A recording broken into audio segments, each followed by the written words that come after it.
Gamer Type Originals. It's time for something brief. While many of us remember George Miller's vibrant Mad Max sequel, Fury Road, it seems our collective gaze slid right off the just-in-time franchise video game. It doesn't take much time with Avalanche Studios' open-world action game to realize why. It's bleak, joyless, and most damningly, not very fun. As wasteland warrior and car enthusiast Mad Max, you're burned by the terrible overlord Scabber Scrotus, who quickly winds up with a chainsaw in his forehead. Still, your car is destroyed, and you need all the help you can get from your deranged but well-meaning mechanic Chumbucket, who winds up being the game's only bright spot. Look, your black on black is toast, it's scrap, it's gone. She'll never be whole again. Your new chummy pal's got a new ride for you, the Magnum Opus. But you have to help him build it by collecting scrap and advancing the story by demolishing Scrotus's remaining influence on the land. Crafted by the masters who brought us the colorful, joyful, and insanely fun Just Cause 2, Mad Max leaves a sour first impression.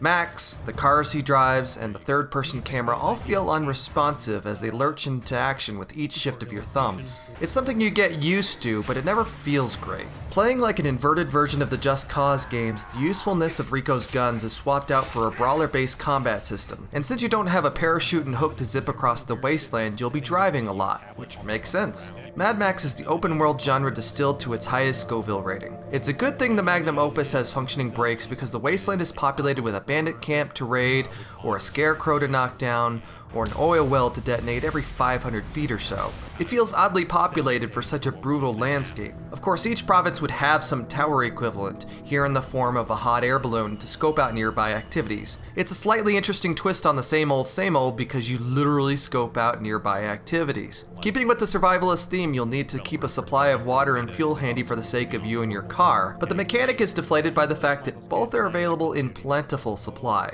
In the car, you'll find plenty of random war boys to knock over. You can pop into slow-mo to shotgun them, but it's far more fun to pick them out with your harpoon, a handy tool you'll put to good use dismantling structures too. On foot, Max is a mixed bag. The brawling system is borrowed from other better games, but it's still solid here. The controls are designed to be lockstep with the cars, so running with the right trigger and having to hold down a shoulder button to draw guns takes some getting used to. Max has meek jumping abilities and no edge detection to speak of, meaning that the game's platforming sucks. Technically, the game looks good, but the wasteland rarely amounts to much beyond its sandy deserts and flaming spires in the distance. When the game isn't trying to twist your stomach with rancid dog food or pools full of maggots, there's not much else going on visually. There's little of the hyperkinetic magic or color of Fury Road, it's just sand.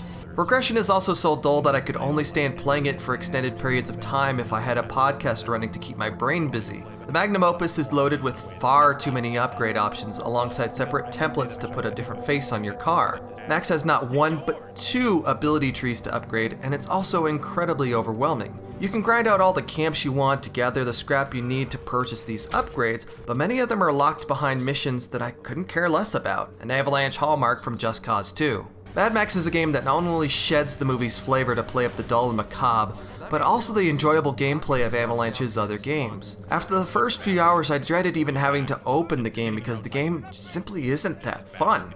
A lot of effort went into crafting this game and its world, but even at a $10 sale price, I felt ripped off, considering there's obviously dozens of hours of gameplay hiding inside this game's odious shell. While Avalanche's American studio brought us the serviceable Just Cause 2 sequel we all thought we wanted, these guys made a dull drag of a Mad Max game that, well, no one wanted. With its nature of being portable and stuff like that,